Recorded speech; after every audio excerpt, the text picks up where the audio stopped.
स्वागत आप दोनों मेहमानों का। चर्चा की शुरुआत सबसे पहले पीके सहगल जी मैं आपसे करना चाहूंगा।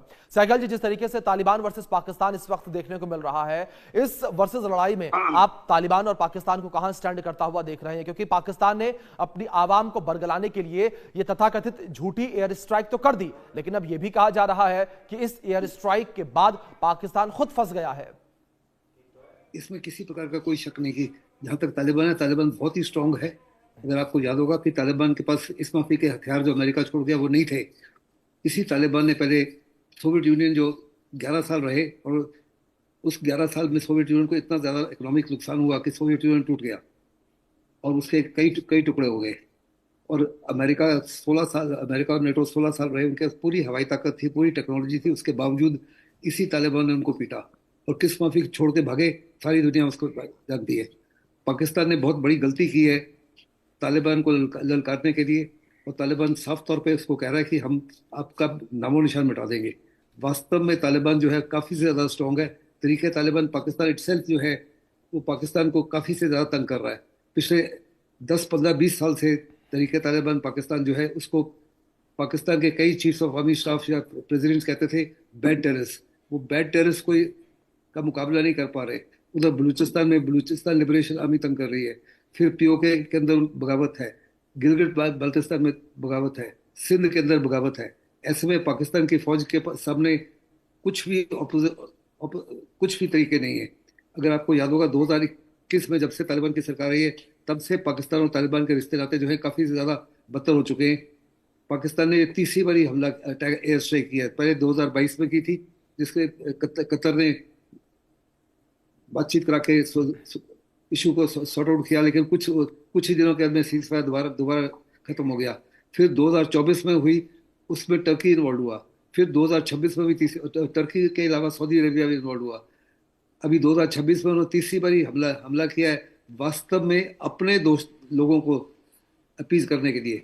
अगर हिंदुस्तान ने जब 9 टेररिस्ट हब्स के ऊपर हमला किया था तो किसी प्रकार का कोई कोलेटरल डैमेज नहीं था, कोई सिविलियन या मिलिट्री कैजुअलिटीज नहीं हुई थी।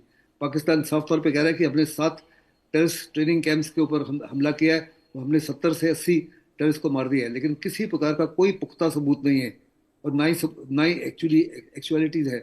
उन्होंने बड़े पैमाने पर सिविलियंस को मारा है, बच्चों को मारा है, औरतों को मारा है।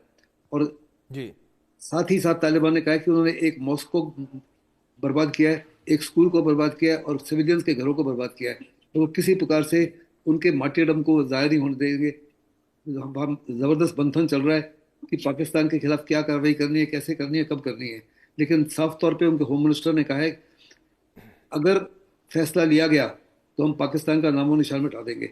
वास्तव में पाकिस्तान जो है आज हर प्रकार से गिरा हुआ है। इस तरफ हिंदुस्तान है जिसके साथ उसके रिश्ते नाते ठीक नहीं है, उधर ईरान है जिसके साथ उसके रिश्ते नाते ठीक नहीं है, ईरान के साथ भी कई बार उनके मुठभेड़ हुई है, और नॉर्थ नॉर्थ में अफगानिस्तान है, उसके साथ भी उसके रिश्ते नाते नहीं है। अपने देश के अंदर ही उसकी सारी प्रोविंसेस जो है पंजाब के अगेंस्ट है, सारी प्रोविंसेस आज मुल्ला मुनीर के खिलाफ है। ऐसे में मुल्ला मुनीर जो है सिवाय अल्लाह को याद करने के अलावा कुछ नहीं कर सकते। मुझे साफ तौर पे नजर आता है ये बहुत भारी पड़ेगा पाकिस्तान के लिए, और हिंदुस्तान ने भी इसको कंडेम किया है। इसके इंटरनेशनल रेमिफिकेशन भी बड़े हैं। जहाँ तक चाइना का ताल्लुक है, चाइना काफी ज्यादा चिंतित है, क्योंकि चाइना का जो सीपैक है वो तो नॉन फंक्शनल है। चाइना बड़े पैमाने पर इसी माफी का मवेश कर रहा है अफगानिस्तान के अंदर। दैट ऑल्सो अपना BRI जो वहाँ पे बेल्ट एंड रोड वहाँ भी लगाना चाहता है। That also is become questionable. Similarly America भी कुछ हद तक चिंतित है, क्योंकि अमेरिका भी कोई मुल्ला मुनीर जब गए थे तो उन्होंने एक बैग दिखाया था जिसमें कहा था रेयर मिनरल्स। अमेरिका भी उनके रेयर मिनरल्स को एक्सप्लॉइट करना चाहता है। उनको भी साफ तौर पर नजर आ रहा है कि जिस माफिक तालिबान और तरीके तालिबान पाकिस्तान और BLA ने आपस में मिलजुल कर पाकिस्तान के खिलाफ कार्रवाई कर रहे हैं, ऑलमोस्ट एन इम्पॉसिबिलिटी है टू मेक एनी इन्वेस्टमेंट व्हाटसएवर। जहां तक चाइना का ताल्लुक है, चाइना का $65 बिलियन इन्वेस्टमेंट है, इज अ सunk कॉस्ट। और पाकिस्तान इतना जबरदस्त कंगाल हो चुका है कि वास्तव में किसी प्रकार से ये उनका लोन लुटा नहीं सकता। जहां तक सऊदी अरेबिया का ताल्लुक है, उनके साथ उनका डिफेंस पैक्ट हुआ है, लेकिन मुझे नहीं एब्सोल्युटली यकीन है कि सऊदी अरेबिया किसी भी हालत में तालिबान के खिलाफ पाकिस्तान की मदद नहीं करेगा, क्योंकि अगर मदद करता है तो तालिबान जो है बहुत बड़े पैमाने पर सऊदी अरेबिया को नुकसान पहुंचा सकता है। सऊदी अरेबिया के पास अनेकों वल्नरेबिलिटीज है। और सबसे बड़ी वल्नरेबिलिटी है उनके ऑयल फील्ड्स। उनको ऑयल फील्ड्स को नष्ट करना तालिबान के लिए किसी प्रकार की कोई समस्या ही नहीं है। Back to you. बिल्कुल, पीके सहगल जी हमारे साथ संजीव श्रीवास्तव जी भी जुड़े हुए विदेश मामलों के जानकार हैं। संजीव जी देखिए, ये मामला हैरान इसलिए करता है जिस प्रकार से पाकिस्तान की ओर से अफगानिस्तान पर हमले किए गए, क्योंकि अक्टूबर 2025 की बात करें तो युद्ध विराम हो चुका था, लेकिन उसके बावजूद यहाँ पे सीज फायर एक बार फिर से पाकिस्तान की ओर से तोड़ा गया। अब सवाल ये उठता है कि जो हमला किया गया है यहाँ पे पाकिस्तान की ओर से, क्या वो उसकी सुरक्षा को बचाएगा या फिर दोनों देशों को एक बार फिर से खून खराबे में और भी ज्यादा धकेल देगा? संजीव जी देखिए, इसमें कोई दो राय नहीं है कि तालिबान इस पूरी पाकिस्तान के हमले को रिस्पॉन्ड करने की तैयारी कर रहा है, और आने वाले समय में चाहे वो तालिबान की सरकार हो या तहरीक तालिबान पाकिस्तान हो, वो दोनों ही वहां पर बड़े हमले पाकिस्तान के अंदर अंजाम दे सकते हैं। इस बात की प्रबल संभावना है।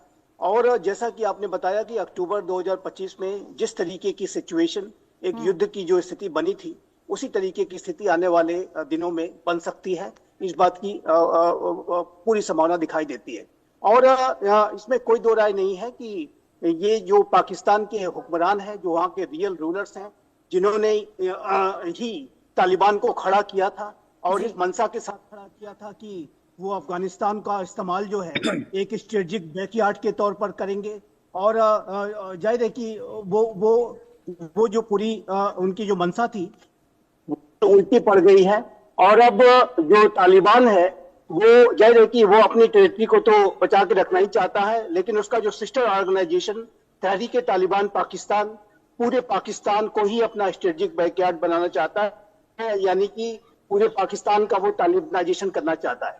तहरीक तालिबान पाकिस्तान, जो कि जैसा कि मैंने कहा कि तालिबान का ही सिस्टर ऑर्गेनाइजेशन है, वो पूरे पाकिस्तान पर शासन करना चाहता है, पूरे पाकिस्तान में कट्टर शरिया लॉ लागू करना चाहता है। वो उसी तरीके का शासन करना चाहता है जैसा कि अफगानिस्तान में तालिबान कर रहा है। तो ये और इस प्रक्रिया में ये जो टीटीपी